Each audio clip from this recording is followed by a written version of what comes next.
Brainfeed magazine invites schools for ET TechX from December 5th to 7th at Hightex, Hyderabad. కృష్ణానగర్లో Kinetic school పైన తిరిగే మీరు ఈ స్థాయిలో ఉన్నారు అని ఈ సక్సెస్ను ఊహించారా? వస్తానని నమ్మకం ఉంది. నమ్మకం ఉంది. ఒక స్థాయి సంపాదించుకోవాలని ప్రయత్నిస్తాం. ఆ నమ్మకంతో నేను ప్రయత్నించాను. ఎలా ఉండాలనుకుంటున్నాను అలా ఉన్నాను. మీరు స్క్రిప్ట్ రాస్తే లైన్ నుంచి బౌండెడ్ స్క్రిప్ట్ వరకు చిన్న పిల్లవాడి చేతిలో పెట్టినా కానీ సినిమా తీయగలిగేంత బాగుంటుందంట. చిన్న పిల్లాడు కూడా తీసేలాగా రాస్తాను అనేది అదే స్క్రీన్ మీద మనం చూస్తున్నప్పుడు ఆ గొప్పతనం అంతా కూడా డైరెక్టర్దే. విజయేంద్ర ప్రసాద్ గారి లాంటి గొప్ప రైటర్ని ఇంట్లో పెట్టుకొని రాజమౌళి గారు మిమ్మల్ని ఎంచుకోవడానికి కారణం సార్ అది విజయేంద్ర ప్రసాద్ గారు కథ మాత్రమే ఇచ్చారు, డైలాగ్స్ రాయలే. 100% ఆయనకున్న క్లారిటీ నా తెలిసినంత వరకు నేను ఏ డైరెక్టర్ దగ్గర చూడలే. త్రివిక్రమ్ గారు డైలాగ్స్కి స్పెషలిస్ట్ అని చెప్పొచ్చు.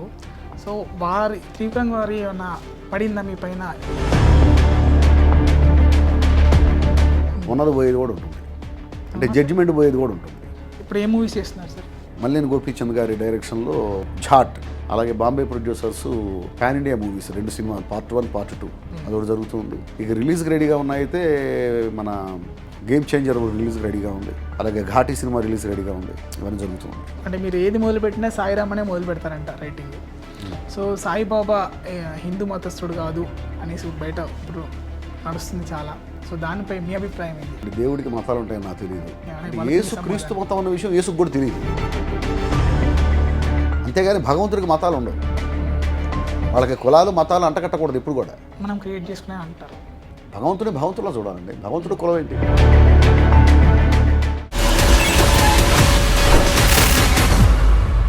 హాయ్ అండి, వెల్కమ్ టు ఎడ్రీ మీడియా. నేను మీ నాగేంద్రాచారి. ఈరోజు మన స్పెషల్ గెస్ట్ కృష్ణం వందే జగద్గురుతో శ్రీకారం చుట్టి మహానటి సావిత్రి, మహానాయకుడు కథానాయకుడు ఎన్టీఆర్ లాంటి గొప్ప బయోపిక్లకు డైలాగులు అందించి ఒకప్పటి మూసధోరణి డైలాగుల కంచె తెంచి త్రిబుల్ లాంటి రికార్డులు క్రాక్ చేసే సినిమాలకు పనిచేసినటువంటి ఒక డైలాగ్ రైటర్ బుర్రా సాయి మాధవ్ గారు మనతో పాటు ఉన్నారు. తనతో మాట్లాడి మరిన్ని విషయాలు తెలుసుకుందాం. నమస్కారం సార్. నమస్తే. బాగున్నారా సార్? ఫైన్. కృష్ణానగర్లో తిరిగే మీరు, కినెటిక్ స్కూట్ అయిపోయిన తిరిగే మీరు, కృష్ణం వందే జగద్గురులో ఒక డైలాగ్ మీ యొక్క కెరీర్ని మార్చిందంటే ఏమంటారు? అది కూడా ఒక రైటర్ బ్లాక్ తర్వాత వచ్చింది ఆ డైలాగ్ మీకు. దీంట్లో మీరు అదృష్టాన్ని నమ్ముతారా లేదంటే మీ హార్డ్ వర్క్ని నమ్ముతారా? అదృష్టం హార్డ్ వర్క్ రెండూ ఉంటుంది అనుకుంటాను నేను. హార్డ్ వర్క్ ఉంటే అదృష్టం అదే వస్తుంది సార్. హార్డ్ వర్క్ ఎందుకు తయారు చేస్తామంటే అదృష్టాన్ని సంపాదించుకోవడానికి సార్. అసలు అదృష్టం మీద డిపెండ్ అయ్యి హార్డ్ వర్క్ చేయకుండా ఉంటే అదృష్టం ఏం చేస్తుంది? మనల్ని చూసి జాలి పడుతుంది సార్. అంటే రెండు సమపాల్లో ఉండాలంటారు. అంతేనండి. హార్డ్ వర్క్ చేస్తే అదృష్టాన్ని సంపాదించుకోవచ్చు. సార్, అదృష్టాన్ని సంపాదించుకోవడానికి హార్డ్ వర్క్ చేయాలి. మీ డైలాగులన్నీ కూడా ఇలానే ఉంటాయి సార్. అంటే కాసేపు మనసు పెట్టి వింటే కానీ అవి అర్థమయ్యేలా ఉండవు. అంటే దీన్ని వెనకాల సార్ ఏంటి సార్ మీకు? అంటే ఇది భయపడితే ఇలా వచ్చిందా లేదంటే ప్రాక్టీస్ చేస్తే ఇలా వచ్చిందా? ఇలా ఉంటుంది. దానికోసం నేను సపరేట్గా ఏం ప్రాక్టీస్ చేయలేదండి. సార్, నేను సినిమాలు చూస్తూ ఉంటాను, సార్, పుస్తకాలు చదువుతూ ఉంటాను. సార్, నేను స్టేజ్ నుంచి వచ్చాను, థియేటర్ నుంచి వచ్చాను, సార్, నాటకాలు ఆడాను, నాటకాలు రాశాను. సార్, అట్లా ఫ్లోలో అలా వచ్చేసింది. రెండు నేను ఆ కథ ఏమిటి, ఆ కథలో ఉన్నటువంటి ఆ సీన్ ఏమిటి, ఆ సీన్లో జరుగుతున్న సంఘర్షణ ఏమిటి, ఆ సంఘర్షణ ఎవరెవరి మధ్య జరుగుతుంది, వాళ్ళ యొక్క మానసిక స్థితి ఏమిటి, వాటి లోపలికి వెళ్ళిపోయినప్పుడు ఆటోమేటిక్గా అలాంటి డైలాగ్స్ వస్తాయి అంతే. సో గౌతమిపుత్ర శాతకర్ణంలో ఒక డైలాగ్ ఉంటుంది సార్. అంటే దేహాత్మలతోనే ఏమంటాము, మగవాడి ఆకలి తీరుస్తుంది, పిల్లవాడి ఆకలి తీరుస్తున్న సెన్స్ వస్తుంది డైలాగ్లో. సో ఆ డైలాగు ఎట్లా ఒక్కోసారి ఆ డైలాగ్ స్ఫురించి సీన్ రాసేలాగా అనిపించింది. సో దాన్ని ఒకవేళ if I'm not wrong correct me sir. So అది డైలాగ్ కోసమే సీన్ పెట్టారా లేదు అంటే అది ఫ్లోలో వచ్చిందా? అది ఫ్లోనే. డైలాగ్ కోసం సీన్ ఎప్పుడు అనేది అస్సలు ఉండదు. అంటే ఒక్కోసారి మీకు డైలాగ్ స్పార్క్ అయ్యి దీని సీన్లో వచ్చిన సందర్భాలు ఉన్నాయా సార్? అంటే నేను డైలాగ్ కోసం సీన్ పెడితే మాత్రం డైరెక్టర్ ఎందుకు తీసుకుంటారు? అంతే అంటారా సార్? డైరెక్టర్ ఇచ్చిన సీన్కి మనం డైలాగ్ రాయాలి. అంతేగాని ఒక మంచి డైలాగ్ నాకు ఐడియా వచ్చిందని చెప్పి నేను సీన్ రాస్తే వాళ్ళు ఎందుకు తీస్తారు? తీరు. సార్, అది సీన్ కోసం పడ్డ డైలాగే తప్ప డైలాగ్ కోసం సీన్ ఎప్పుడు ఉండదు. సార్, మీరు మహానటి లాంటి బయోపిక్ రాశారు. అలా రాసేటప్పుడు నిజ జీవితానికి మనకి ఒక్కోసారి డ్రమటైజేషన్ చేస్తే కానీ ప్రేక్షకులు చూడరు. నిజ జీవితంలో మరి అంత మనం మసాలా ఉండకపోవచ్చు ఒక్కోసారి. సో అది ఎలా బ్యాలెన్స్ చేశారు రాసిన అసలు జీవితంలో ఉన్న డ్రామా ఎప్పుడు ఎక్కడ ఉండదండి. సార్? ఆ జీవితంలో డ్రామా ఉండదని అనటం అనేది చాలా తప్పు. సార్ ప్రతి ఒక్కళ్ళ జీవితంలో, మీ జీవితంలో కూడా అద్భుతమైన డ్రామా ఉంటుంది. సార్ అది మీరు అబ్జర్వ్ చేయకపోవచ్చు, అది వేరే విషయం. సార్ అసలు జీవితంలో డ్రామా లేకపోతే ఇంకో రోజు కోసం మనం వెయిట్ చేయం. సార్ ఈ రోజు మన జీవితంలో డ్రామా లేదు అనుకుంటే, ఈ రోజు మనం అనుభవించకపోతే, ఈ రోజు ఉన్న డ్రామాను అనుభవించకపోతే, ఈరోజు మీకు నాకు మధ్య జరుగుతున్న ఇంటర్వ్యూ పెద్ద డ్రామా. మీరేం అడుగుతారు, నేనేం చెప్పాలి అనేటువంటి ఫీల్ నాకుంటుంది. నేనేం అడిగితే ఈడేం చెప్తాడు అనే ఫీల్ మీకుంటుంది. మీరు క్వశ్చన్ చేసేటప్పుడు ఈ ఇంటర్వ్యూ సక్సెస్ చేయాలి, సక్సెస్ కాకపోతే వాట్ నెక్స్ట్ అనేది మీకు ఉంటుంది. ఈ ఇంటర్వ్యూలో ఏదైనా కాంట్రవర్సీ ఏదైనా వదిలితే వాట్ నెక్స్ట్ అనేది నాకుంటుంది. ఇదంతా డ్రామానే. సార్ ఇప్పుడు మీరు అడిగే వాటిలో నేను ఎన్ని నిజాలు చెప్తానో నాకు తెలియదు, అది మీకు తెలియదు. నేను చెప్పి మీరు అంటారు, తీసుకెళ్ళి అది టెలికాస్ట్ చేస్తారు. అందులో నిజాలేంటి అబద్ధాలేండి. అందులో నిజాలు ఏం ఏంటంటే నాకు తెలుస్తుంది, అబద్ధం ఏం చెప్పాను నాకు తెలుస్తుంది. మీకు చెప్పినా కూడా మీరే మాట్లాడలేరు. నేను అబద్ధం చెప్తాను, నేను అబద్ధం చెప్తే సార్ మీరు అబద్ధం చెప్తున్నారు మీరు అనలేరు, ఎందుకు మీ దగ్గర సాక్ష్యం లేదు. సో ఇదంతా నథింగ్ బట్ డ్రామా. అయితే సినిమా కానీ నాటకం కానీ ఏం చేస్తున్నాయంటే నిజ జీవితంలో ఉన్న డ్రామాని ఎలివేట్ చేస్తుంది. ఆ ఎలివేట్ చేసే క్రమంలో ఆ డ్రామాను ఎలివేట్ చేయడం కోసం అది చేసే ప్రయత్నం ఏదైతే ఉందో ఆ ప్రయత్నమే మనకు డ్రామాని అనిపిస్తుంటుంది. కానీ యాక్చువల్గా మన జీవితంలో ఉన్న డ్రామానే అది ఎలివేట్ చేస్తుంది అంతే. ఆ చూపించే క్రమంలో దాన్ని ఏమంటారంటే రైటర్స్ ప్రైవసీ అంటారు, క్రియేటివ్ ఫ్రీడమ్. ఆ క్రియేటివ్ ఫ్రీడమ్ తీసుకుంటాం ఏది జీవితంలో ఉన్న డ్రామాని మనం ఎస్టాబ్లిష్ చేయడం కోసం. అంటే మీరు ఇట్లా సులువుగా చెప్పేస్తున్నారు, అంటే మీరు చెప్పేస్తున్నారు. ఇప్పుడు ఒక రిక్షా ఓడి జీవితాన్ని మనం సినిమాగా తీస్తే ఎలా ఉంటుంది, అదే ఒక ఎన్టీఆర్ సినిమా తీస్తే మనము రెండింటిని చూస్తే సినిమాకి వెళ్ళరు కదా సార్. రిక్షా ఓడి సినిమా కంటే దేనిలో ఉండే డ్రామా దానిలో ఉంటుంది. అంతే అంటారా? దేనిలో ఉండే డ్రామా దానిలో ఉంటుంది. ఆ డ్రామా కరెక్ట్గా మనం ఎస్టాబ్లిష్ చేస్తే సినిమా ఆడుతుంది, లేకపోతే లేదు. అంతే అంటారా? Okay sir. అంటే మీ ఉద్దేశం రిక్షావాడి జీవితంలో డ్రామా ఎక్కువ ఉంటుంది అనుకుంటున్నారా, లేకపోతే ఒక బిలియనీర్ లైఫ్లో డ్రామా ఎక్కువ ఉంటుంది అనుకుంటున్నారా? అంటే నేను బిలియనియర్ అనేది మనకి అంటే మనం అట్రాక్ట్ చేస్తుంది కదా సార్. బిలియనియర్ అంటే వాడు ఎప్పుడు వార్తల్లో ఉంటాడు కదా. ఆ మనిషి మిమ్మల్ని అట్రాక్ట్ చేస్తాడు, ఆ స్థాయి మిమ్మల్ని అట్రాక్ట్ చేస్తుంది. What is drama? వాడి జీవితంలో డ్రామా మీకేం తెలుసు? సార్ ఇద్దరి జీవితంలో డ్రామా ఉంటుంది. సార్ వీడికి తగ్గట్టు వీడి జీవితంలో డ్రామా ఉంటుంది, వాడికి తగ్గట్టు వాడి జీవితంలో డ్రామా ఉంటుంది. వాడి జీవితంలో డ్రామా లేదనుకుంటే వాడు నవ్వుతాడు, ఎందుకంటే వాడి జీవితంలో ఉన్న డ్రామా వాడికి మాత్రమే తెలుసు. వీడి జీవితంలో ఉన్న డ్రామా వీడికి మాత్రమే తెలుసు. దీన్ని మన పెద్దలు ఏం చెప్పారు, చాలా సింపుల్గా ఎంత చెట్టుకు అంత గాలి అని చెప్పారు. సార్ అంటే ఎంతో జీవితాన్ని వడపోసి ఎన్ని వందల వేల జీవితాల్ని అవపోసన పడితే తప్ప ఆ ఒక్క చిన్న మాట రాదు, ఎంత చెట్టుకు అంత గాలి అనేది. మనం వినడానికి చాలా తేలిగ్గా ఉంటుంది, ఎంత చెట్టుకు అంత గాలి అని. ఆ అన్న మహానుభావుడు ఎవడో వాడు ఎన్ని అనుభవించి ఆ మాట అన్నాడో తెలియదు. సో డ్రామా అనేది కామన్. ఇప్పుడు మనం ఇక్కడ నలుగురు జీవితంలో డ్రామా ఉంది. నీ జీవితంలో డ్రామా లేదంటే నువ్వు నవ్వుకుంటావు, నీకు తెలుసు నీ జీవితంలో డ్రామా ఏంటనేది. నువ్వు ఇంటికి వెళ్ళి కూర్చొని 4 గోళ్ల మధ్య ఎవ్వరూ లేనప్పుడు అలా ఒక సింగిల్గా అట్లా కూర్చొని ఆలోచిస్తుంటావు, నీ గురించి నువ్వు ఆలోచించుకుంటావే, అప్పుడు నీ జీవితంలో ఉన్న డ్రామా అంతా నీకు తెలుస్తుంది. ఎవడైతే బయట నీ జీవితంలో డ్రామా లేదన్నాడో వాడు నీ కంటికి బప్పుల్లా కనిపిస్తాడు ఆ 4 గోళ్ల మధ్య నీకు. అయితే మహానటి విషయానికి వస్తే సార్, అందులో ఒక డైలాగ్ ఉంటుంది. అంటే తెలుగు ఇండస్ట్రీని తమిళ ఇండస్ట్రీని మీరు ఎలా చూస్తారు అంటే, ఇప్పుడు అంటే అగ్రతాంబూలం ఇచ్చిందంటే తాంబూలాలు తమలపాకుల గురించి ఇప్పుడు ఎందుకు లేండి అనేసి ఒక డైలాగ్ రాశారు మీరు. సో తను నిజ జీవితంలో అలా మాట్లాడి ఉంటారా, లేదంటే మీరు ఊహించి రాశారా? అది ఎలా ఊహించి రాస్తాను, నిజ జీవితంలో అలా మాట్లాడని అట్లా చెప్తాను. తన వే ఆఫ్ టాకింగ్ అలా ఉంటుందండి. ఆ క్యారెక్టర్ని మనం చదువుకుని సార్ ఆ స్వభావం, నేను అదే చెప్తాను కదా ముందు నుంచి కూడా, ఆ పాత్ర స్వభావం, ఆ పాత్ర మానసిక సంఘర్షణ, జరుగుతున్న సంఘటన, సార్ ఏ సంఘటన జరుగుతుంది, ఆ సంఘటనలో సమస్య ఏమిటి, ఆ మానసిక స్వభావం ఏమిటి, ఆ మానసిక స్వభావం ఆ సంఘటనలో ఆ సమస్యకి ఎలాంటి సంఘర్షణకు లోనవుతుంది, అలాంటి సంఘర్షణ ఉన్నప్పుడు ఆవిడ ఎలాంటి మాట మాట్లాడుతుంది, ఆ స్వభావాన్ని బట్టి. అందరూ ఒకే రకంగా మాట మాట్లాడరు, ఆ స్వభావాన్ని బట్టి మాట వస్తుంది. స్వభావం బట్టి ఉంటుంది, చదువును బట్టి ఉంటుంది, పెరిగిన జీవన విధానం మీద ఉంటుంది, వీటన్నిటి మీద బయటకు వచ్చే మాట ఉంటుంది. ఇప్పుడు ఒక ఇన్సిడెంట్ గురించి మాట్లాడాల్సి వస్తే నేను ఒక రకంగా మాట్లాడతాను, మీరు ఒక రకంగా మాట్లాడతారు, తను ఒక రకంగా మాట్లాడతారు, తను ఒక రకంగా మాట్లాడతారు. ఒకటే ఇన్సిడెంట్, కానీ ఆ మాట ఏంటి, మన స్వభావాన్ని బట్టి, మన నేపథ్యాన్ని బట్టి, మనం పెరిగిన వాతావరణాన్ని బట్టి, మనం చదివిన చదువుని బట్టి, మన సర్కిల్ని బట్టి, ఇవన్నీ కూడాను మన నోటి నుంచి వచ్చే మాట మీద ప్రభావం చూపిస్తాయి. అవన్నీ కూడా మనం స్టడీ చేయగలగాలి. కొద్దో గొప్ప దగ్గరగా వెళ్ళగలిగితే అవుట్పుట్ బాగా వస్తుంది. సార్. ఎంత దూరంగా ఉంటే ప్రజలకు కూడా అంత దూరంగా ఉంటుంది. అంటే ఇప్పుడు ఆ సినిమాలో అన్నీ కూడా తన నిజ జీవితంలో జరిగినే చూపించారా? ఏమీ లేదండి, అంతా కూడా నిజ జీవితంలో జరిగిందే తీసుకున్నాము. తీసుకునేటువంటి ఇందాక మీకు చెప్పాను క్రియేటివ్ ఫ్రీడమ్ అని. ఆ జీవితంలో ఉండేటువంటి ఆ డ్రామాని ఎలివేట్ చేసే క్రమంలో కొంత మనం ఫ్రీడమ్ తీసుకుంటాం. సార్. కథ అయితే అది జరిగిందే. కథలో మనం క్రియేట్ చేసింది ఏది, కథలో సొంత పైత్యం ఏమీ లేదు అక్కడ. నాగశ్విని గారు యాజ్ ఇట్ ఈజ్గా సావిత్రి గారి జీవితంలో ఏవేవైతే జరిగాయో, ఏం జరిగిందో అదే తీశారు. అది ఎలివేట్ చేసే క్రమంలో కొంత మనం ప్రైవసీ తీసుకుంటాం. ప్రైవసీ తీసుకోపోతే, ఆ ఫ్రీడమ్ తీసుకోపోతే అది డాక్యుమెంట్ అవుతుంది, సినిమా అవ్వదు. డ్రామటైజేషన్ కొంచెం ఉండాలంటారు. లేదా సినిమా ఎందుకు అవుతుంది, డాక్యుమెంటరీ అవుద్ది. మీరు చూసింది సినిమా, అవును సార్. అవును. సినిమాకి డాక్యుమెంటరీకి ఉన్న తేడా అది. అవును సార్. మేము సినిమా తీసామని చెప్తున్నాం, డాక్యుమెంటరీ చేసామని చెప్పట్లేదు కదా. అవును సార్. ఓకే, మీరు స్క్రిప్ట్ రాస్తే లైన్ నుంచి బౌండెడ్ స్క్రిప్ట్ వరకు మీరు రాస్తే, మీరు రాసిన విధానం అది చిన్న పిల్లవాడి చేతిలో పెట్టినా కానీ సినిమా తీయగలిగేంత అంత బాగుంటుందంట. సో దానికి మీరు ఎలా ఎక్సర్సైజ్ ఎలా చేస్తారు, ప్రాసెస్ సార్? లైన్ దగ్గర నుంచి బౌండెడ్ స్క్రిప్ట్ వరకు ఎలా ఉంటుంది మీ స్టైల్ ప్రాసెస్? అంటే చిన్నపిల్లాడు కూడా తీసేలాగా రాస్తాను అనేది అది ఎగ్జాగరేట్ చేసి చెప్పడం అండి. అదేంటంటే సాయిమాధవ్ బాగా రాస్తాడు అని చెప్పడం కోసం ఎగ్జాగరేట్ చెప్పడమే తప్ప, మనం ఎంత బాగా రాసినా సార్ అవతల మనం రాసిన దాన్ని తీసుకోగలగాలి దర్శకుడు. సార్. ఇప్పుడు మనం రాసిన దాన్ని ఇంకా అద్భుతంగా ఎలివేట్ చేసి దాన్ని ఇంకా అద్భుతంగా నేను కూడా ఆశ్చర్యపోయేలాగా తెర మీదకి ఎక్కించే డైరెక్టర్స్ ఉంటారు.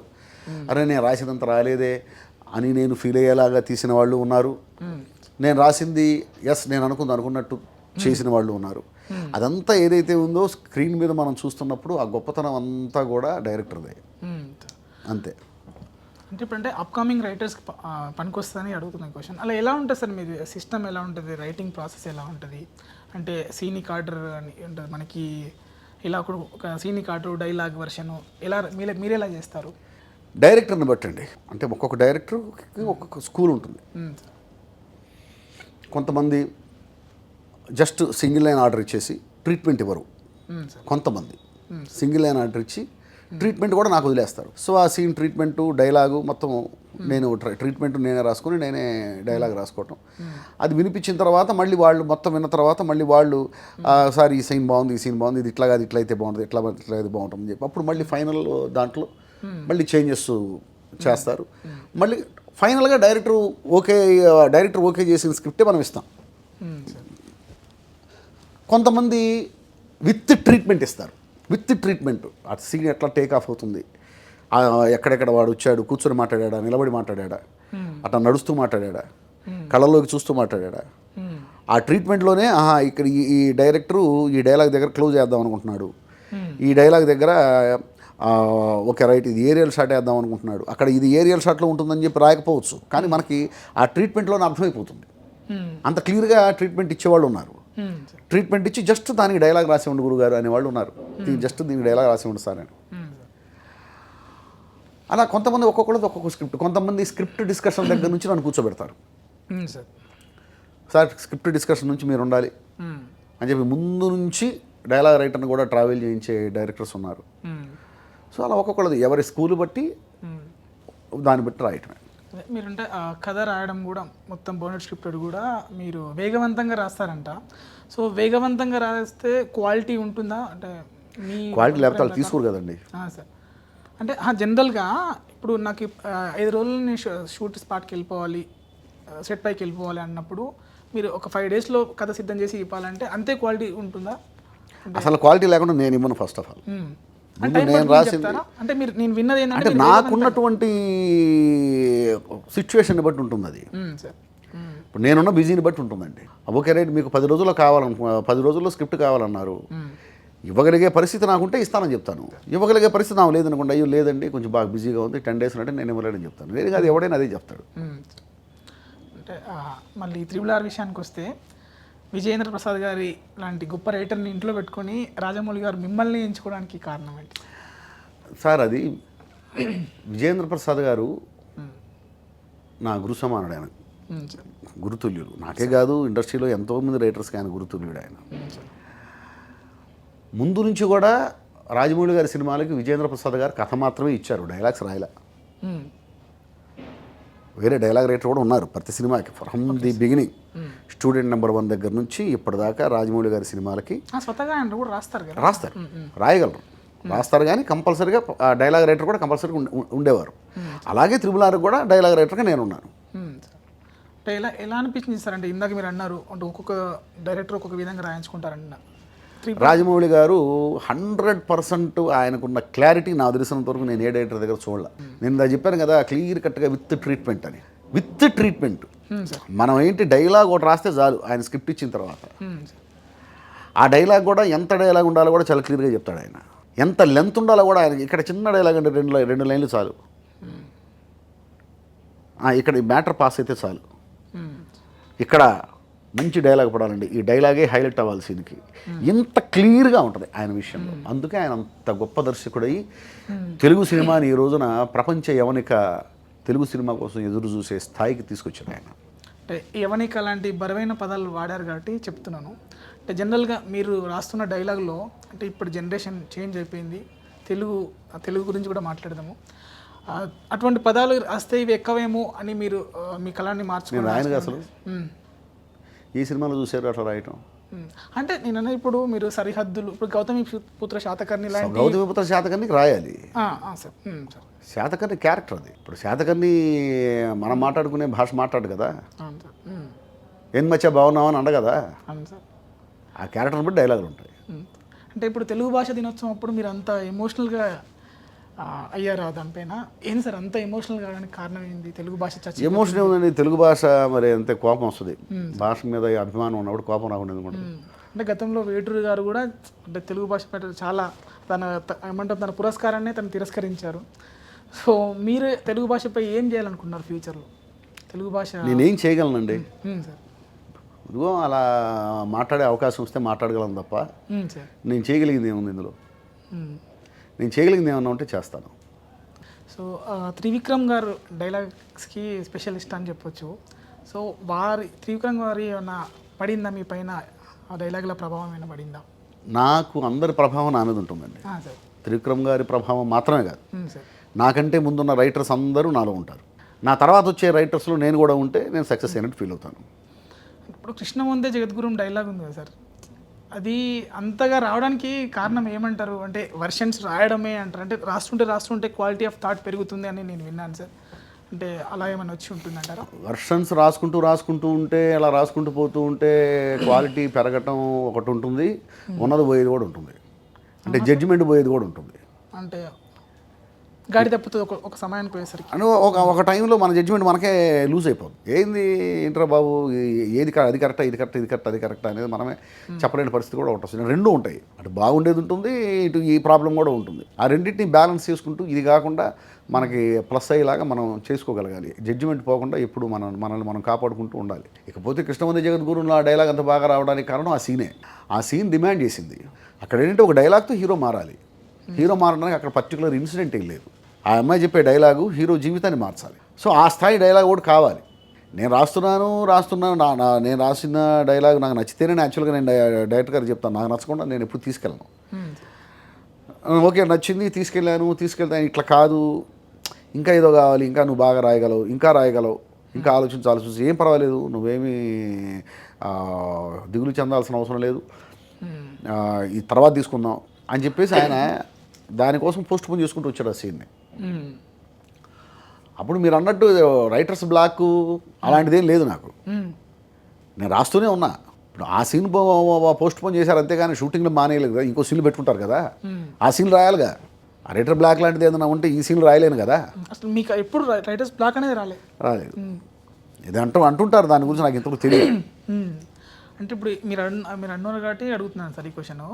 మీరు జనరల్గా ఒకేసారి మల్టిపుల్ ప్రాజెక్ట్స్ చేస్తుంటారు. మైండ్ని ఈ స్క్రిప్ట్ నుంచి ఆ స్క్రిప్ట్కి ఎలా డ్రైవర్ట్ చేయగలుగుతారు? దీనికి ఏమైనా మధ్యలో మీరు కాలక్షేపం కోసం ఏదైనా మీ యొక్క వ్యాపకాన్ని దానికోసం ప్రయత్నం ఏం చేయనండి.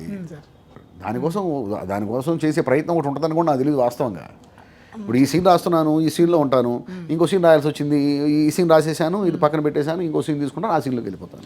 దానికి ప్రయత్నం ఏముంటుంది? అంటే సార్ అది కన్ఫ్యూజన్తో కూడుకుంది కదా సార్. ఇప్పుడు ఒక సినిమాలో 70 సీన్లు, దాంట్లో కొన్ని ఒక 100, 70, 60, 70 క్యారెక్టర్లు ఉంటాయి. అవన్నీ మీరు అందులోకి వెళ్ళి పరకాయ ప్రవేశం చేసి రాయాల్సి ఉంటుంది. సో దీని ప్రభావం దీనిపైన పడుతుంది, ఒక ప్రాజెక్ట్ పైన ఉండే ఒక క్యారెక్టర్ ప్రభావం ఇంపాక్ట్ దీనిపైన పడితే నేను సక్సెస్ కాను, సార్. పడను. అలా పడకుండా ఉండడానికి ఏ ప్రయత్నాలు ఉండవు. టాబ్లెట్ వేసుకుంటే తగ్గుద్దనే లేదు, దానికి ప్రయత్నాలే ఉంటాయి. అంతే అంటారా? అంతే, ఏముంటుంది ప్రయత్నం. ఆ పదం ఎందుకు వస్తుంది సార్? రైటర్స్ బ్లాక్ అనే పదము రాదు కదా సార్. అట్లా ఏమో అంటే అది ఉందేమో నాకు అనుభవానికి రాలేదు, అది లేదని నేను చెప్పట్లేదు. అది ఉందేమో నాకు తెలియదు. పెద్ద పెద్ద వాళ్ళు ఆ మాట అన్నప్పుడు అది లేదని ఎట్లా చెప్తాను? అంత తెలివి తక్కువని కాదు, అంత అహంకారం కూడా నాకు లేదు. అది ఉండే ఉంటుంది ఇంకా నాకు అనుభవానికి రాలేదు. రేపు వస్తేమో తెలియదు. నాకు అనుభవానికి రాలేదు కాబట్టి నేను దాని గురించి మాట్లాడలేను. అంటే ఇప్పుడు కామెడీ రాసే రైటర్ ఏదైనా రాయగలరు అని అంటారు బయట. సో అది మీరు నమ్ముతారా? నమ్ముతాను. ఎందుకు సార్ అలా? కామెడీ రాయడం అనేది చాలా అంటే కామెడీ రాయటం అనేది కాదన్న, అక్కడ కామెడీ మెప్పించటం. సార్ రాయటమే ఉంది, రాస్తానని అందరూ అనుకుంటారు. బట్ అది ఎదుటి వాళ్ళని మెప్పించగలిగితే అది సక్సెస్ అయినట్టు, అంతే కదా. కామెడీ రైటర్కి ముఖ్యంగా టైమింగ్ అనేది, టైమింగ్ చిన్న తేడా వచ్చినా కూడా కామెడీ అనేది దెబ్బేస్తుంది. అది ఆర్టిస్ట్కి ఆ టైమింగ్ ఉండాలి అంటే, ఆ డైలాగ్లో ఆ టైమింగ్ ఉండాలి అంటే ముందు రచయితకి టైమింగ్ ఉండాలి. ఇప్పుడు ఏదైనా ఒక సీరియస్ సీన్ అనుకోండి, ఆ డైలాగ్లో చిన్న టైమింగ్ మిస్ అయినా ప్రాబ్లం ఉంటుంది, కానీ పెద్ద ప్రాబ్లం ఏమి ఉండదు. ప్రాబ్లం ఉంటుంది, టైమింగ్ మిస్ అయితే ఖచ్చితంగా ప్రాబ్లం ఉంటుంది. ప్రాబ్లం లేదని నేను అన్నాను. కాకపోతే మరి కేవలం దీనివల్లనే చెడిపోయేదే ఉండదు. కానీ కామెడీ రాసేటప్పుడు కనుక ఆ టైమింగ్ చెడిపోతే మొత్తం చెడిపోద్ది. సో టైమింగ్ మీద అంత కమాండింగు, అంత పట్టు ఉన్నవాళ్ళు మాత్రమే కామెడీ రాయటంలో సక్సెస్ అవుతారు. సో అంత టైమింగ్ ఉన్నప్పుడు వాళ్ళు ఏదైనా రాయగలుగుతారు కదా, అద్భుతంగా రాయగలుగుతారు. కాకపోతే ఆ రాయటానికి ఏం చేయాలి? ఏదైనా ఆ సీన్లోకి వెళ్ళగలగాలి. నేను ఎప్పుడు చెప్పేది అదే, ఆ సీన్లోకి వెళ్ళగలగాలి, ఆ క్యారెక్టర్లోకి వెళ్ళగలగాలి. ఆ క్యారెక్టర్ మానసిక స్థితి ఏమిటి, ఆ మానసిక సంఘర్షణ ఏమిటి, ఆ సంఘటన ఏమిటి, ఆ సమస్య ఏమిటి, దాని మీద కరెక్ట్గా వెళ్ళిపోతే అది కామెడీ అయినా సీరియస్ అయినా ఏదైనా రాయగలం అనేది నా నమ్మకం. సో మీరు చాలామంది స్టార్ హీరోలతో పనిచేశారు కదా సార్. అంటే కావాలని నాకు ఇలా డైలాగులు కావాలని రాయించుకున్న హీరో ఎవరైనా ఉన్నారా? ఎవరు లేరు. అంటే ఇప్పుడు అంటే జనరల్గా నేను ఒక ఎగ్జాంపుల్ ఏంటంటే, దొంగాట్లో మీరు ఒక డైలాగ్ రాశారు. అంటే మంచులక్ష్మి పర్ఫార్మెన్స్లో హీరోయిన్ అయిపోయింది, ఆడది కాబట్టి హీరోయిన్ అయిపోయింది, లేదంటే మోహన్ బాబు అయ్యేవాడు అనేసి రాశారు. అంటే అది ఎందుకు స్ఫురించింది మీకు ఆ డైలాగ్? నాకు రాయాలనిపించి రాశాను అంతే. అలాంటి డైలాగ్ అక్కడ పడితే బాగుంటుంది అనిపించింది, జనం ఎంజాయ్ చేస్తాననిపించింది, రాశాను. మీరు మాటగాడే కాదు, మీలో పాటగాడు, మంచి పాటగాడు ఉందని విన్నాం మేము. అంటే మంచిగా పాటలు రాయగలరట. అంటే ఎప్పుడు డామినేట్ చేయలేదా మీలో? లిరిసిస్ట్ రైటర్ని ఎప్పుడు డామినేట్ చేయలేదు సార్? డామినేట్ చేసేంత లిరిసిస్ట్ నాలో లేడు. నేను ఏదేదో అప్పుడప్పుడు ఏదో రాస్తుంటాను తప్ప. సినిమాలు కూడా రాశారు కదా మీరు? రాశాను, సినిమాలు కూడా రాశాను. కానీ అది నాలో ఉన్న డైలాగ్ రైటర్తో పోటీ పడేంతో, లేకపోతే నాలో ఉన్న డైలాగ్ రైటర్తో డామినేట్ చేసేంత కాదు, కనీసం పోటీ పడేంత లిరిసిస్ట్ కూడా నాకు లేడు. డైలాగ్ రైటర్గా నా స్థాయికి, లిరిసిస్ట్గా నా స్థాయికి చూసుకుంటే, లిరిసిస్ట్గా నా స్థాయి చాలా తక్కువ. ఒక కమర్షియల్గా, ఒక ప్రొఫెషనల్గా లిరిక్స్ రాసే స్థాయి నాకు లేదు. నేను అది డైలాగులు రాయగలుగుతాను, కథ రాయగలుగుతాను, స్క్రీన్ ప్లే రాయగలుగుతాను, అవన్నీ చేయగలుగుతాను తప్ప నేను పాటలు రాస్తాను అంతే తప్ప ఓ ప్రొఫెషనల్గా రోజు రాసేంత నాకు లేదు. ఆత్రేయ గారు, నాకు ఆత్రేయ గారు, వేటూరు సుందరమూర్తి గారు, సిరివెన్నెల సీతారామ శాస్త్రి గారు. వాళ్ళతో అనుబంధం ఉండిందా సార్? సిరివెన్నెల సీతారామ శాస్త్రి గారితో నాకు బాగా అనుబంధం ఉంది. ఆయన నన్ను ఎప్పుడు కన్న బిడ్డలాగా చూసుకునేవాడు. ఆయన కన్న బిడ్డలాగా చూసుకున్నాడు. నాకు ఆయన చూస్తుంటే భగవంతుడు ఎదురు కూర్చొని మాట్లాడుతున్నట్టు ఉండేది నాకు. అంత స్వచ్ఛమైన మనిషి ఆయన. అంటే ఏమైనా మెలకువలు చెప్పేవారా, ఇలా ఉండాలి అనేసి? మెలకువలు ఆయన పర్టికులర్గా చెప్పేవాడు కాదు, ఆయనతో మాట్లాడుతుంటే మనకు అర్థమవుతూ ఉంటుంది అంతే. ఇప్పుడు గురువులు ఎప్పుడు కూడా, ఇప్పుడు నట్టు అనుకోండి, ఇలా బిగించాలని చెప్తారు. క్రియేషన్కి ఎలా చెప్తారు? పెన్ను ఇలా పట్టుకోవాలి, ఇట్లా రాయాలని చెప్తారా? లేదు. పెన్ను ఇట్లా పట్టుకోవాలి, ఇట్లా రాయాలని ఒకటో తరగతిలో చెప్తారు మనకి. అయిపోయింది. ఇక ఆ తర్వాత ఈ క్రియేషన్ అనే దాంట్లో గురువులు వాళ్ళతో పాటు జర్నీ చేస్తూ ఉంటే మనకు విషయాలు తెలుస్తుంటాయి. పర్టికులర్గా వాళ్ళు చెప్పరు. వాళ్ళతో పాటు ఒక 10 నిమిషాలు కూర్చొని వాళ్ళతో మాట్లాడుతుంటే ఏదో కొత్త విషయం మనకు తెలుస్తుంది. అలాగా సిరివెన్నెల సీతారామ శాస్త్రి గారితో నాకు బాగా అనుబంధం ఉంది. ఓకే, మనం లిరిక్స్ కోసం మాట్లాడుతున్నాం కాబట్టి లిరిక్స్లో అనేది రైమింగ్స్ అనేది ఇంపార్టెంట్ సార్. సో మీ డైలాగ్స్లో చూసినా కానీ మ్యాథ్స్ అంటే డైలాగ్స్ అంటే రైమింగ్తో కూడుకోవాలా అంటే ఫర్ ఎగ్జాంపుల్గా గౌతమిపుత్ర శాతకర్ణంలో దొరికినోని తురుముదాం దొరకనోని తరుముదాం అంటే ఇట్లా రైమింగ్స్తో రాయడం అది హిస్టారికల్ కాబట్టి అలా రాశాను. సార్ హిస్టారికల్ కాబట్టి అక్కడ ఆ హిస్టారికల్ ఫీల్ రావాలంటే అది ఉండాలి. అది ఉండాలి కాబట్టి అలా రాశాను. అన్నిటికీ అలా రాయనుగా. అది ఆ సబ్జెక్ట్ని బట్టి ఉంటుంది. అది మీరు అర్థం చేసుకుంటే తెలుస్తుంది సార్. అది అది గౌతమిపుత్ర శాతకర్ణి హిస్టారికల్ వాడు అట్లా మాట్లాడతాడు, ఆయన అలా మాట్లాడతాడు, శాతకర్ణి అలా మాట్లాడతాడు. అందరు ఎందుకు అలా మాట్లాడతారు? మరి నీకు దొంగ ఎందుకు అలా కనపడలేదు? ఓకే, రాజుగారి గదిలో ఎందుకు అలా కనపడలేదు? అంటే ఇందులో కూడా ఉంది సార్, మీరు సర్దార్ గబ్బర్ సింగ్ కూడా చేశారు. ఇప్పుడు పొగరెక్కి తల ఎక్కినవాడు ఒకడు పుడుతూ ఉంటాడు, వాడి కోసం వాడి తల దించి ఏమంటాం వాళ్ళ తల నరకడం కోసం నాలంటోడు పుడతాడు అంటారు. దాంట్లో కూడా రైమింగ్ ఉంటుంది కదా సార్. అంటే పర్టికులర్గా ప్రయత్నపూర్వకంగా వచ్చే రైమింగ్ వేరు, అలా వచ్చేసేది వేరు, ఫ్లోలో వచ్చేసేది. గౌతమిపుత్ర శాతకర్ణి లాంటి హిస్టారికల్ సినిమా రాస్తున్నప్పుడు దానికోసం మనం ప్రయత్నించాలి. ఒక సోషల్ సినిమా రాస్తున్నప్పుడు ఆటోమేటిక్గా రుచి పడితే దాన్ని ఆహ్వానించాలి, దానికోసం ప్రయత్నించకూడదు. కానీ ఒక మాట వినసొంపుగా ఉండాలి అంటే అందులో రైమింగ్ అనేది ఆటోమేటిక్గా ఉంటుంది. సో అంటే రైమింగ్తో పాటు దాంట్లో అంటే వీరత్వాన్ని కూడా ఎలివేట్ చేసే ఉంటుంది. ఇప్పుడు దేశం మీసం తిప్పుదామంటారు, తింటావా ఆహా లేకపోతే ఉంటావా, రైమింగ్ ఉంది కదా ఆటోమేటిక్గా. అంటే ఎదుటి మనిషి వినటానికి దాన్ని శబ్ద సౌందర్యం అంటారు. ఆ శబ్ద సౌందర్యం అనేది రైమింగ్లో ఉంటుంది కాబట్టి ఆటోమేటిక్గా రైటర్స్కి రైమింగ్ అనేది వచ్చి పడుతూ ఉంటుంది. దానికోసం వాళ్ళు ప్రయత్నం చేయాల్సిన అవసరం లేదు. సో మీరు అడవి శేష్ గారితో కూడా వర్క్ చేశారు కదా సార్. అంటే ఆయన బేసిక్గా రైటరు. అంటే జనరల్గా మీరు డైలాగ్ డిక్టేట్ చేస్తారో తెలియదు నాకు. ఒకవేళ డిక్టేషన్ చేసే ఆ సందర్భం వస్తే కనుక ఈ డైలాగు ఇలా మార్చండి అని మిమ్మల్ని ఎవరైనా చెప్పిన సందర్భాలు, సలహాలు ఇవ్వడం కానీ కరెక్షన్ చేసిన సందర్భాలు ఉన్నాయా? రైటర్లు యాక్టర్లుగా డైరెక్టర్ గారిలా ఉండి. అంటే అడవి శేషుతో నేను దొంగాడు సినిమా ఒకటే చేశా. దొంగాడు సినిమాకి లొకేషన్కి వెళ్ళి చాలా తక్కువ, నేను చాలా తక్కువ లొకేషన్కి వెళ్ళింది. లొకేషన్కి వెళ్ళి వాళ్ళకి నేను డైలాగ్స్ నేరేషన్ ఇచ్చినటువంటి సందర్భాలు కూడా చాలా తక్కువ. ఆ సినిమాకి నేను రాసి పంపించేసాను, వాళ్ళు తీసుకున్నారు. నేను లొకేషన్కి 2 సార్లు 3 సార్లు వెళ్ళాను. అడవి శేషుతో కూర్చొని మాట్లాడింది కూడా చాలా తక్కువ. సో అంటే మీరు ఏ జోనర్ అయినా రాయగలరు. ఒక్కోసారి ఎలా అంటే సార్, ఇప్పుడు కంచె విషయానికి వస్తే ఒక 2 దేశాల మధ్య యుద్ధంలో ఒక ప్రేమ కథను చొప్పించి అంటే చాలా సినిమాలు వచ్చినాయి. ఇంకా దీంట్లో ఏం రాయగలము అని అనిపించిన, అంటే ఎగ్జాంపుల్ చెప్తున్నాను, అనిపించిన సినిమాలు కానీ ప్రాజెక్ట్స్ కానీ ఉన్నాయా సార్? ఉండవు అలాగా. ఏదైనా రాయొచ్చు, ఇంకా మిగిలే ఉంటుంది. ఎవరు పూర్తిగా రాయరు కదా,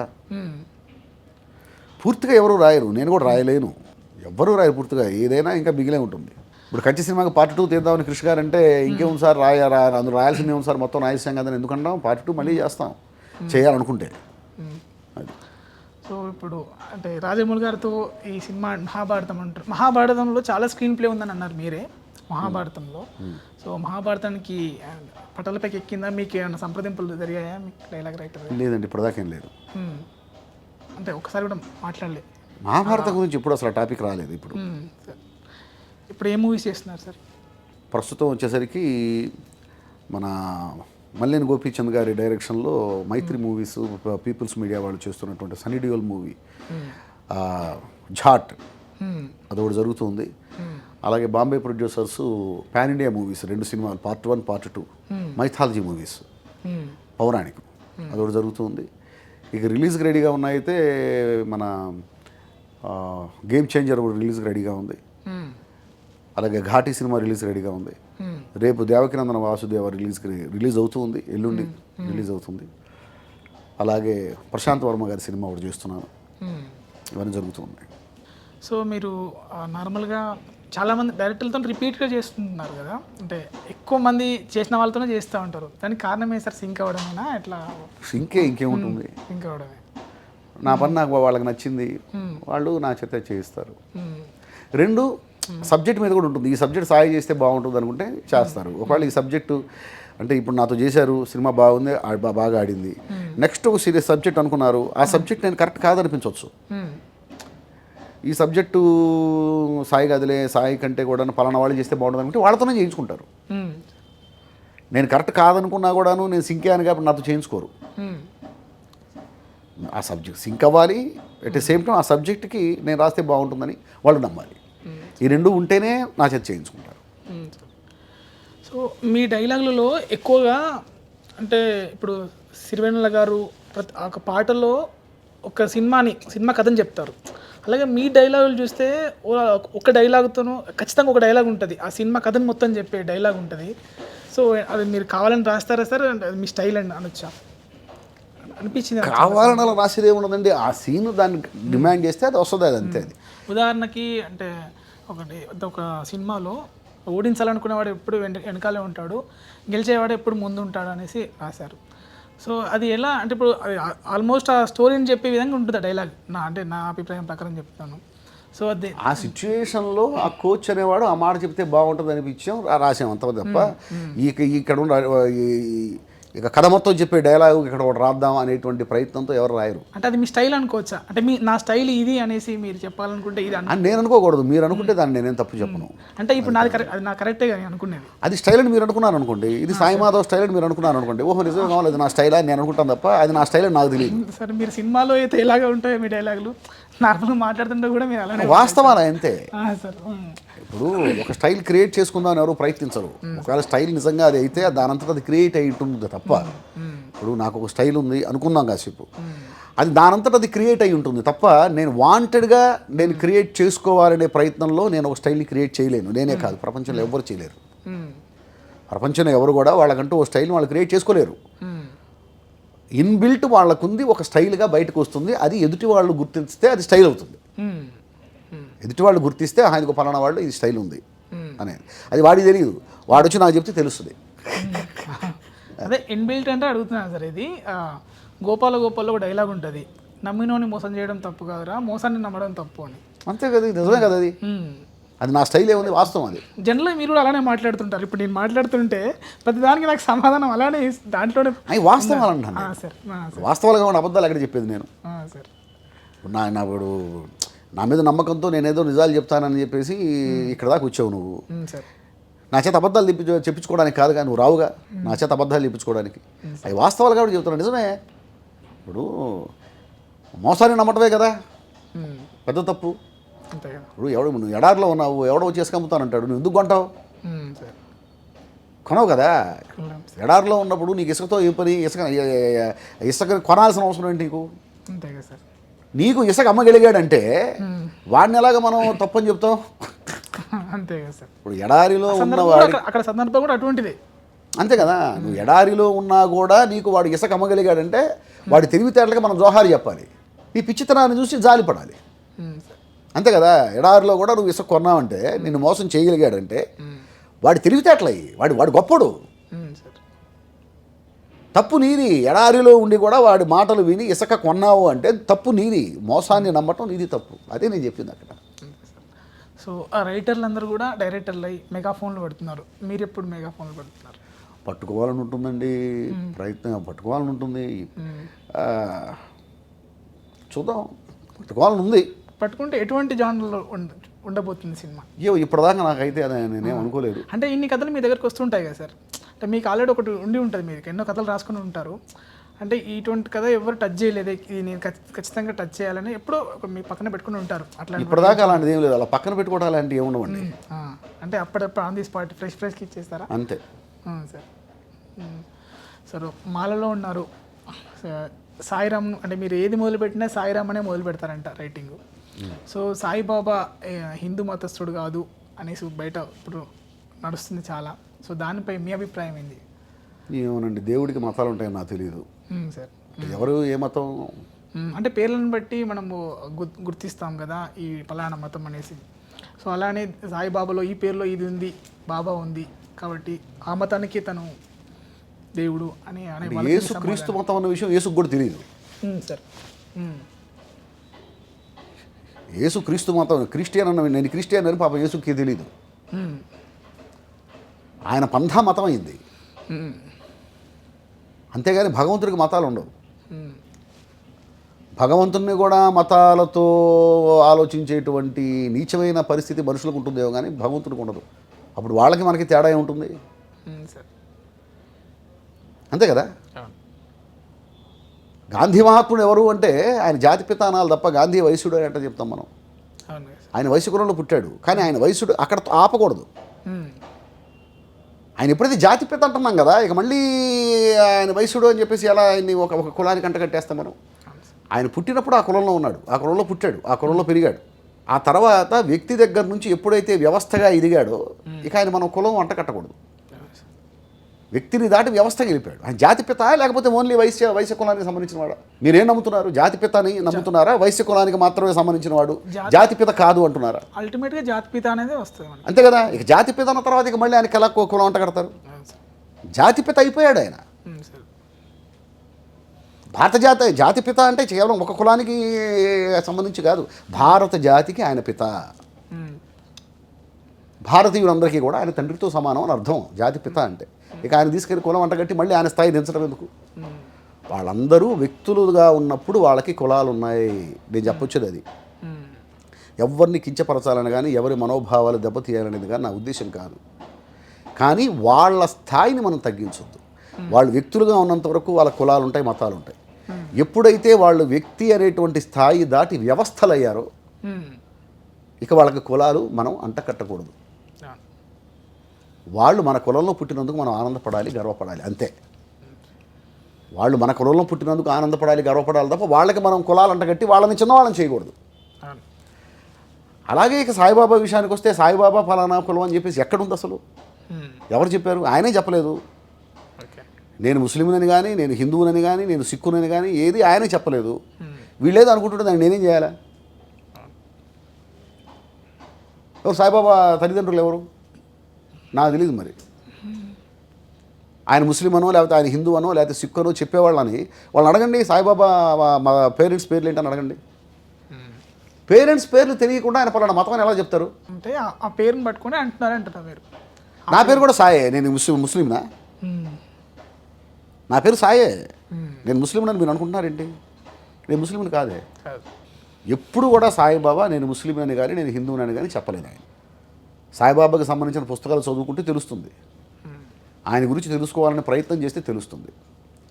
ఆయన హిందూ అని కానీ ముస్లిం అని కానీ ఆయన కులం కానీ మతం కానీ ఏది కూడా ఎవరికీ తెలియనీయలేదు, చెప్పలేదు. ఆయన కులం గురించి నాకు అనవసరం, ఆయన మతం గురించి నాకు అనవసరం. నేను ఆయన నమ్మాను. ఆయన నమ్మిన తర్వాత నా జీవితం బాగుంది. ఆయన లీలలో నా కంటికి కనిపిస్తూ ఉంటాయి. అది మీరు నమ్మొచ్చు, నమ్మకపోవచ్చు. నమ్మిన వాళ్ళు ఓకే అంటారు, నమ్మని వాళ్ళు దాని గురించి మాట్లాడుకుంటారు. నాకు అనవసరం. ఓపెన్గా నా మనసులో ఉంది, నేను చెప్తున్నాను. నేను ఆయన నమ్మాను, అంతే. పోని ముస్లిం అని అనుకుందాం. ముస్లిం అయితే నమ్మొద్దా? నేను నమ్మినా సరే ఆయన పక్కన పెట్టేద్దామా? లేదు హిందువు పక్కన పెట్టేద్దామా? నేను నమ్మినా సరే పక్కన పెట్టేద్దాం. ఏం తప్పించి? అల్లా దేవుడు కాదా? ఆయన ముస్లిము దేవుడు కాదు, ఇదేంటి అంటే ముస్లిమ్స్ దేవుడు కాదా? అల్లా దేవుడు కాదా? క్రీస్తు దేవుడు కాదా? ఎవరు దేవుడు కాదు? అసలు వాళ్ళు ఏం చెప్తారు? నీలో ఉన్న దేవుడు ఉన్నాడా? నీలో ఉన్న దేవుడు నీకు పరిచయం కావట్లేదు. నీలో ఉన్న దేవుడు గురించి నువ్వు తెలియక నువ్వు మనిషిలా బిహేవ్ చేస్తున్నావు. నీలో ఉన్న దేవుడు కనుక నువ్వు చూడగలిగితే, నీలో ఉన్న దేవుడు నీకు తెలియగలిగితే, నువ్వే దేవుడు అన్న విషయం నువ్వు తెలియగలిగితే నువ్వు ఇలా ఉండవు, నువ్వు కూడా దేవుడు అయిపోతావు. ఇంకేంటి మతం ఏంటి, కులం ఏంటి? సో ఎలాగో గాంధీ గారి ప్రస్తావన వచ్చింది కనుక, ఇప్పుడు గాంధీ గారి ఒకప్పుడు గాంధీ జయంతి అంటే చాలా బాగా చేసేవాళ్ళు. ఇప్పుడు గాంధీ అంటే చాలామంది స్టేటస్లో పెట్టుకోవడం మానేశారు. అంటే కొన్ని వర్గాలకు గాంధీ కరెక్ట్ చేయలేదు, గాంధీ కన్నా గాడ్సేనే ఎక్కువ చూస్తున్నారు. సో ఆ విషయంలో మీ అభిప్రాయం ఏంటి సార్? మీరు ఎలా చూస్తారు? నాకు అట్లాంటి వాటి మీద నా అభిప్రాయాలు అంటే నేను అంత అటువైపు అసలు నేను వెళ్ళను. నాకు తెలిసింది ఒకటే, అసలు గాంధీకి గాడ్సేకి మధ్య ఏం జరిగింది ఏంటనేది ఎప్పుడు నేను అటు వెళ్ళలేదు.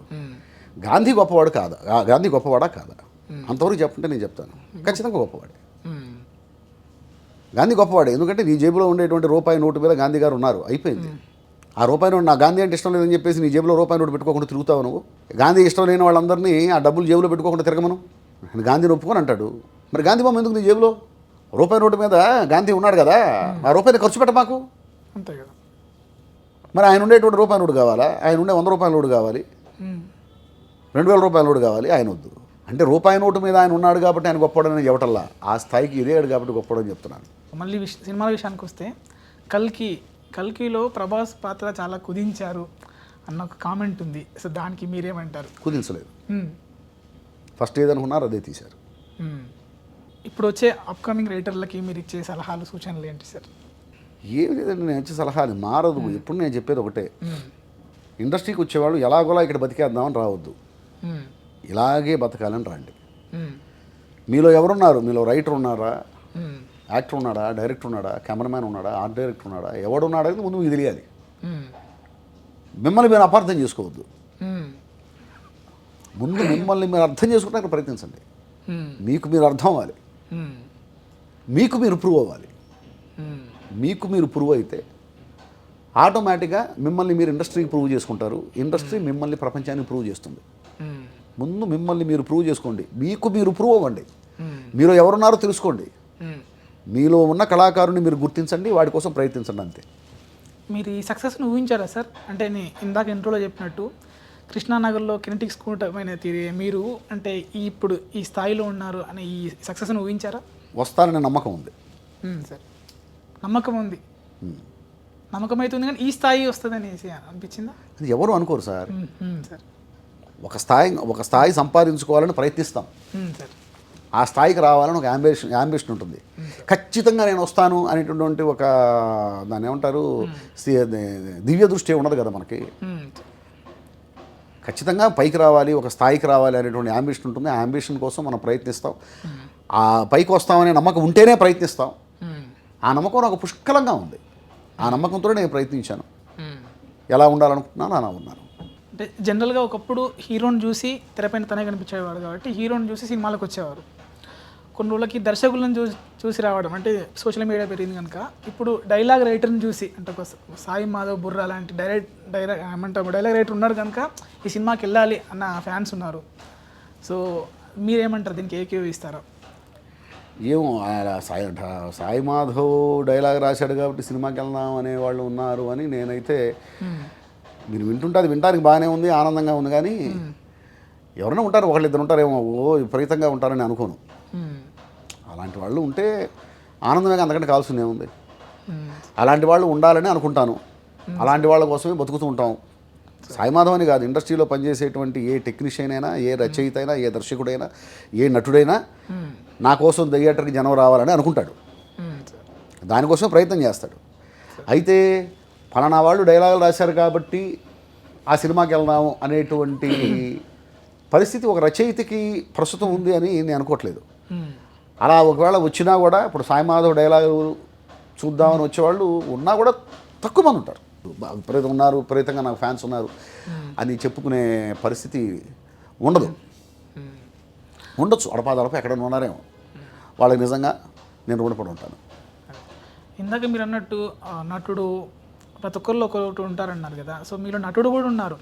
అంటే ఇందాక నేను అడిగినట్టు లిరిసిస్ట్ లాగా నటుడు కూడా ఎప్పుడైనా డామినేట్ చేద్దాం అంటే ఆల్రెడీ నటించారు కదా కొన్ని దాంట్లో మీరు. సో అనిపించలేదు సార్? ఎందుకంటే తెరపైన కనిపిస్తే ఇప్పుడు ఇంకా ఎక్కువ ఉంటుంది మనకి రీచ్ కానీ అది కానీ. ఎందుకంటే ఆల్రెడీ రైటర్గా నాకు బాగుందిగా, రైటర్గా ఇప్పుడు నేను అనుభవిస్తున్నటువంటి స్థానం ఏదైతే ఉందో అది నాకు చాలా హ్యాపీగా ఉన్నాను, చాలా తృప్తిగా ఉన్నాను. నాకు వచ్చేసి జనం నా మీద పడిపోవాలి, నాకు విపరీతంగా ఫ్యాన్ బేస్ ఉండాలి, ఇట్లాంటివి నాకు ఉండవు. నేను చేసే పని నాకు నచ్చిందా లేదా, నేను చేసే పని నాకు తృప్తిగా ఉందా లేదా,